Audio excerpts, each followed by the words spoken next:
Hello, welcome back to Radio Free Gastonia, the internet's #1 source for just barely good enough historical content that is extremely unreliable and should not be allowed if we had a proper government. But here we are. Um, yeah, it's we're coming to the end of the fall 2025 semester. Um, I've been making these videos since the COVID pandemic began in 2020. Um, and, a lot of things have changed since then, for the better or the worse, depending on how you look at it, I guess. You know, I, I only had one class to teach this semester.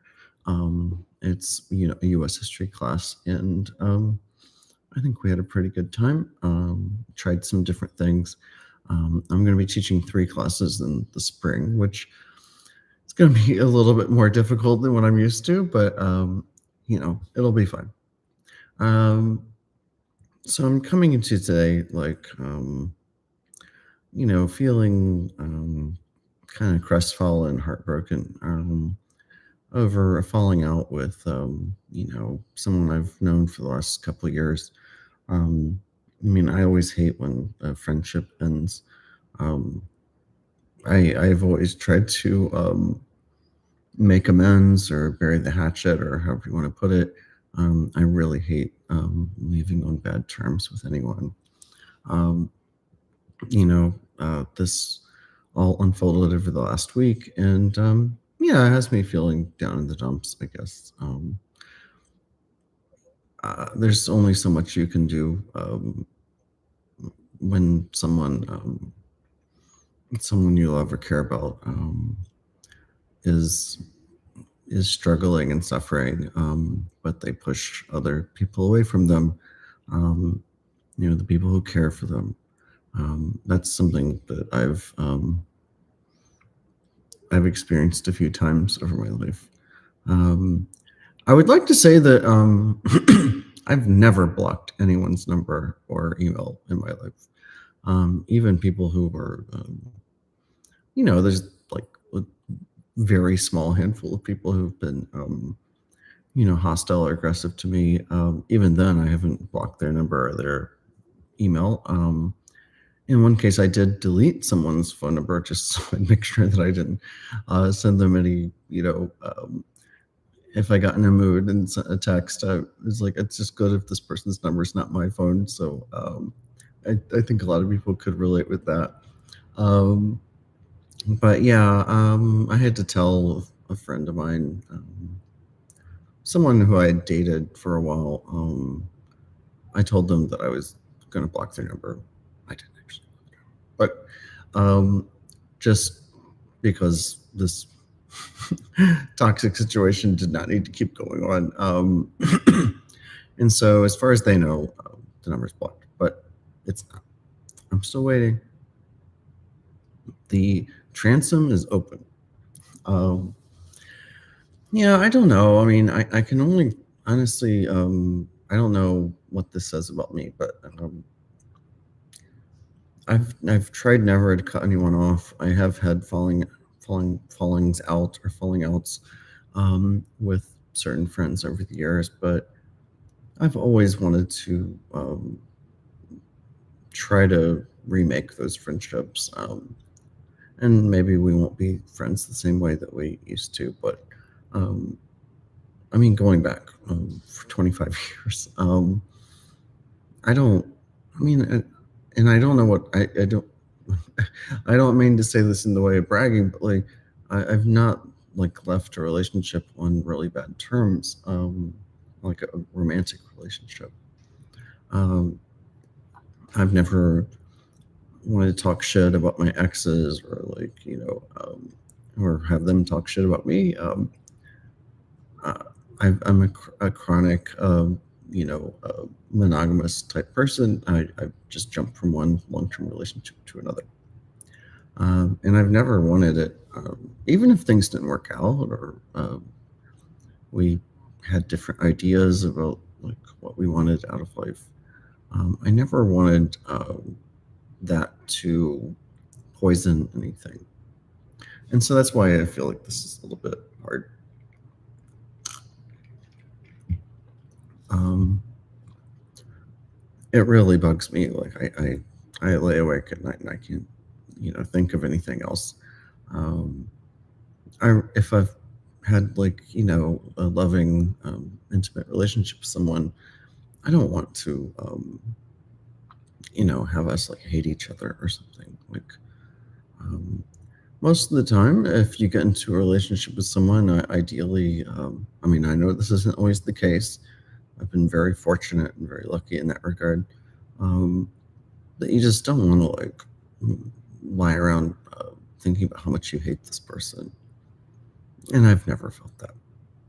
We've all had ups and downs and romantic relationships and things like that, but um, this one bothers me because um, I think at some point we will, make amends or make peace. But um, it is really sad to me because I cared about this person very much, and I still care for them even though they don't want to talk to me anymore. Um, but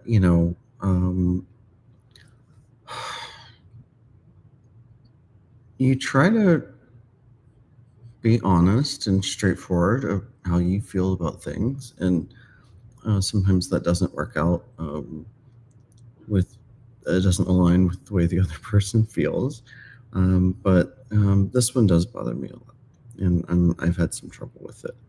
Um, I think that I do think at some point we will speak again, and maybe we can come to some understanding. But it really made me sad.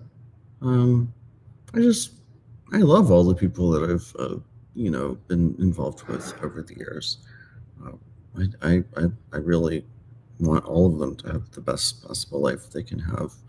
Um, I don't think anybody's really done anything that bad to me in terms of a romantic relationship, and I mean, I'd like to think that I haven't done anything too bad to anybody that I've been involved with, but it is hard. Like, um, just the feeling of this something being unsettled um, makes me sad. But I mean, that's just life. You're going to have some that don't really work out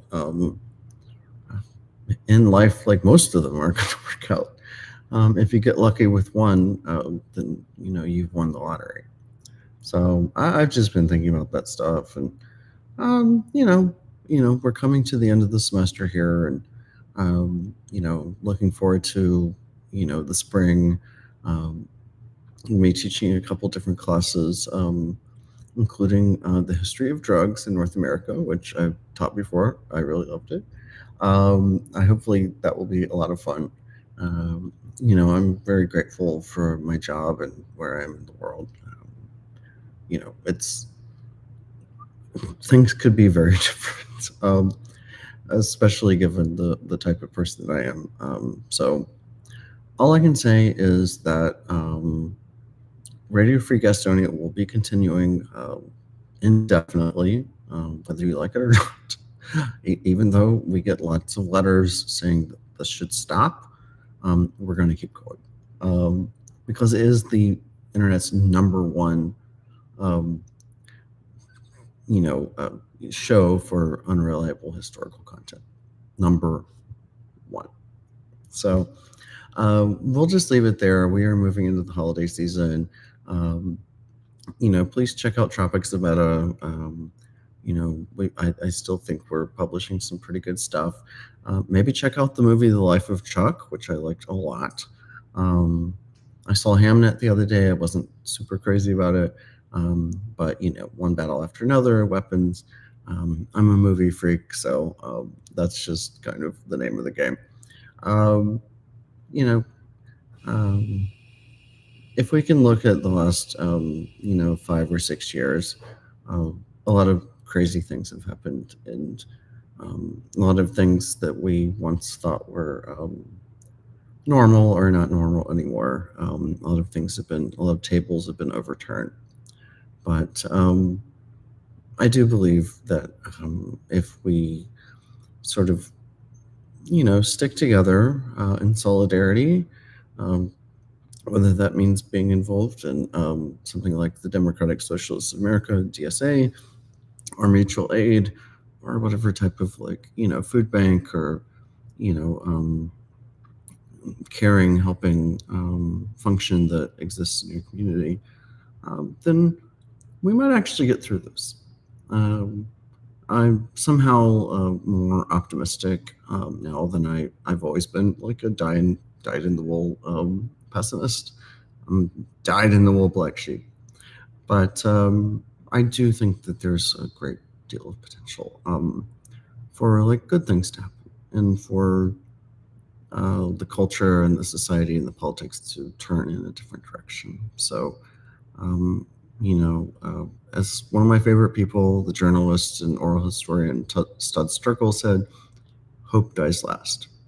So, I promise to be there when hope dies last. All right, I'm just gonna leave it there. This is Radio Free Gastonia.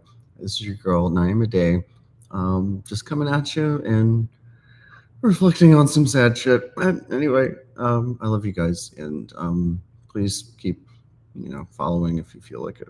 All right, bye.